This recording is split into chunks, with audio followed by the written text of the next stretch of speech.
Actually मी दिल्लीमध्ये माझे एक बॅचमेट होता विलास मोरे म्हणून, त्याच्या रूमवर मी राहिला होतो कारण दिल्लीमध्ये राहायचा खूप जास्त खर्च आहे. सो त्या एक मला वाटतं एक 20 दिवसामध्ये मी विलासच्या रूमवर राहिलो. आणि गंमत म्हणजे खूप जास्त थंडी असते, इतकी भयंकर दिल्लीला थंडी असते की पाण्यात हात घालायची पण परिस्थिती खूप आवड असते. सो त्या रूम मध्ये मला ऍक्च्युली त्या मुलांनी 20 दिवस मी होतो ना, तर ऍक्च्युली मी जेवलेलं माझं स्वतःचं ताट पण नाही धुऊ दिलं. म्हणजे सुमित स्वामी म्हणा किंवा तेजस वगैरे होतं, विलास वगैरे होते, त्यांनी मला स्वतःच ताट पण त्यांनीच धुतलं का आजारी वगैरे पडला तर काय करायचं म्हणून. सो ते एक होतं. सो त्यांची एक मला खूप हेल्प झाली. मग आम्ही 3 जण काय करायचो, म्हणजे आम्ही 4 जण टोटल, की माझा मॉक देऊन आलं तर मॉक लावून बसायचो. ते त्यांचा अभ्यास सोडून माझा मॉक लावायचे. भाई साल्या तू इथं असं बोललास बघ, असं बोलायला नाही पाहिजे होतास, हा हे खूप जरा चांगलं बोललास. मी काय करायचं की काही वेळा असं बोलताना असं पुढे वाकून बसायचं खुर्चीमध्ये. मग ते मॉक मध्ये दिसून यायचं ना व्हिडिओ रेकॉर्डिंग असल्यामुळे. मग ते मला सांगायचे की असं बसू नकोस.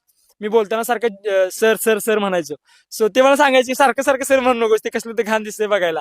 सो मग ते असं होतं की मग ते काय आहे ना, आपल्या चुका आपल्याला समजत नाही, समोरच्या आपल्या मित्रांना सांगितलं की जरा चांगलं पटतंय आपल्याला.